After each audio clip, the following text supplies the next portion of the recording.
Welcome back. This is Empower, the program that focuses on people and workplace. And we're discussing on patience, looking at that leader, that manager.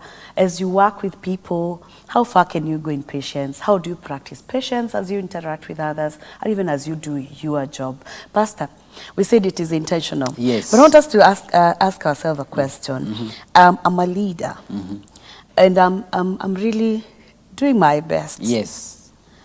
But when I listen to you, I need to develop this patience. Yes, to develop, yeah. So what did you tell me?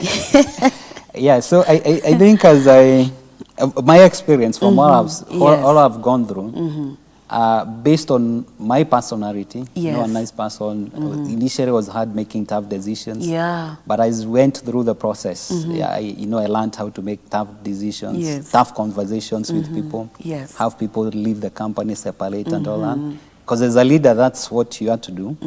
And one of the ways I found is, as you said, number one is through self-awareness. Yes. Self-awareness is where I know my strengths and my weaknesses. I know how to build my strengths and how to work on my, my weaknesses until they become strengths. And then number two is what you call self-regulation. Wow, self-regulation is where now, after self-awareness, number two is self-regulation. And there are areas you need to regulate yourself. It's you, because you are the leader. You have to be honest with yourself and say, yes, Livingstone, I have this weakness. I am not very good in making decisions, so that's an area. I need to grow in this area. I have an area of impatience. So if it's impatience, maybe I make rash decisions, maybe I move with emotions. Because if I'm leading with emotions, whenever you are emotional, you are not leading. Whenever you are making noise and shouting to people, your subordinates, you are not in charge. You always have to remember, I am the manager, I'm in charge, and you have to manage even your emotions. So self-regulations, there's something I learned is when triggers happen, when something happens, there is a way you can react. It's true. And the difference, the distance or the time lag between that thing has happened, an employee has said something, their results is like this, this is happening, there is what as a manager I can do. I can take an action immediately. That's true. But it's important to have some time lag. And that is what developing this level of patience is so critical. Because that gives you an opportunity to have balance. Remember we talked about balance at that time? The balance is looking at the coin from both sides. If it's something about somebody performance, or some issues have come about somebody from colleagues or from reports, I need also to take the balance and hear their point, their case, understand who they are, where are they coming from, what are the issues, is it change management issues, is it the environment, is it the pressure? So that self-regulation is very important, because now whenever you make hasty decisions, most of the time they are not the right ones. I know there's pressure to make decisions, but you need that self-regulation so that you have enough patience, so that you have considered everything and you have looked at the process before you make hasty decisions. So those are some of the things, and also even talking about empathy. You need to learn how to build empathy, how to understand. Empathy, there's a difference between sympathy and empathy. You're right. So I'm not saying you become sympathetic, oishe and all that. No. As a manager, no. The issue is you need to understand this person. Where are they coming from? What are they going through? I've seen in my lives, I can't give the examples. I can't see the real names. But I've led teams where somebody was good performing, then after some time their performance gone down, and they are very good leaders, team members. But it takes time. Empathy is where you take time to understand this person. What's going on? And most of the time you discover their underlying issues. That are the root cause of his performance or her performance. Then you try to solve, because as a manager also you are a leader. And you want to develop this person. And you need to know as a manager that God has given you that position to develop and to grow these people. And you need to do whatever it takes. And empathy is very, very important. Because people are not machines. People have feelings, they have families, they have issues they are going through. So you really need to come and understand. So the issue of a manager and patience is very complex. And that's why the issue of emotional intelligence, self-regulation, self-awareness, regulation, empathy, communications, and motivation. What is motivating them? So those are the issues now that can really help you to grow your, your patients. Yeah. And I agree with you. It's a bit complex because you need to balance. Yes, you need to balance. Because you don't want to, again, be so patient and then you don't help. Yes. You'll be out of your job very soon. That is very true. soon. Because you'll be a manager who can't make decisions. Yes. And these people you're trying to grow, they'll make you out. Yeah, they will. So if you're competent as a manager, you need to know.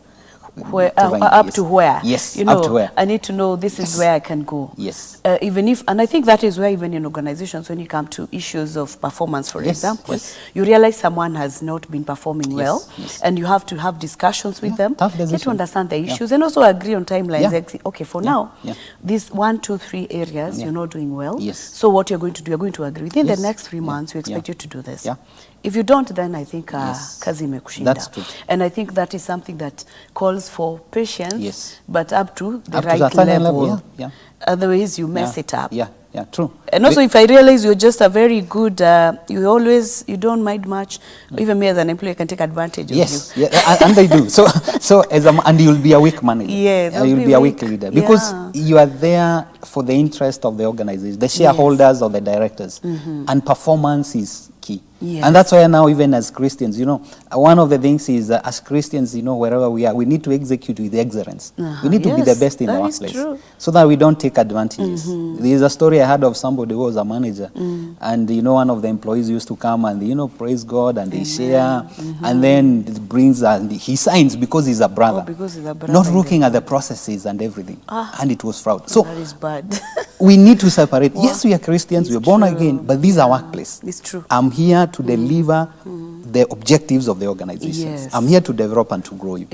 So there has to be a clear definition of how far I can go, and where we can have a tough decisions, discussions, and I can even put you or I'm put into PIP, performance improvement program. That is true. And we agree, hey, Livingstone, it's up to here if you don't want, but we need to make sure it's process-oriented, it's clearly documented, so that you are fair to that person. You're fair. Yes. You're right. And I think we've been discussing this program, we've been looking at God being the first employer.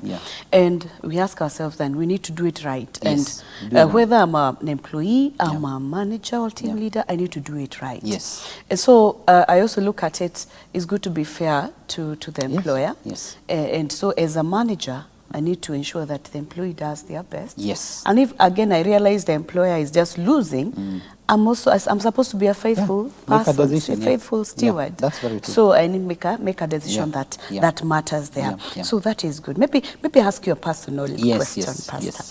You've grown, you've worked in different organizations. God has been gracious to you and He's given you opportunities, and even now you're still a leader. So how has patience worked for you as a leader in your various work? So that's a very good, it's a kind of summary of everything. So personally, I've seen when I joined, when I left Kenyatta University many years, 2005, 1995 actually, many years back. So I was green, I joined an organization of operations, night shift in Kenya Power. When I look through the whole process, it's very important. I thank God that I went through the whole process.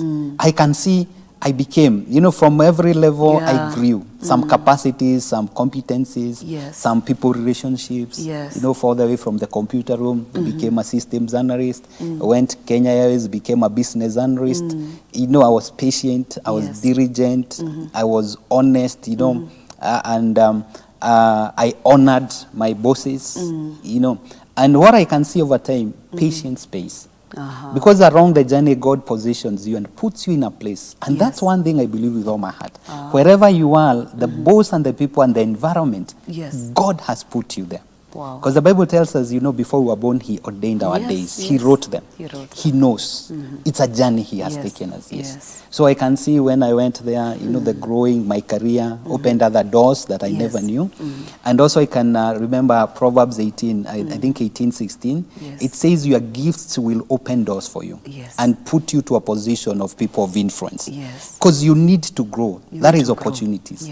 if you're sincere, if you're patient, if you're diligent, and you work hard, and you have a vision of where you want to go in your career, Yes. God is faithful. He'll open doors for you. Yes. And as you grow, doors will open. And He'll Yes. put you to positions of people of influence. He does. And I thank God that's what He's done. I never knew aviation. I never knew anybody in aviation. But God, in His own way, positioned me in aviation. He connected me to leaders who are able, who saw my love and my diligence and gave me opportunities to grow. And that is exactly what I can tell. When you're patient, you're diligent, and you work hard, and you let God, lift the gifts that are in you, opportunities and doors will open for you. Yeah.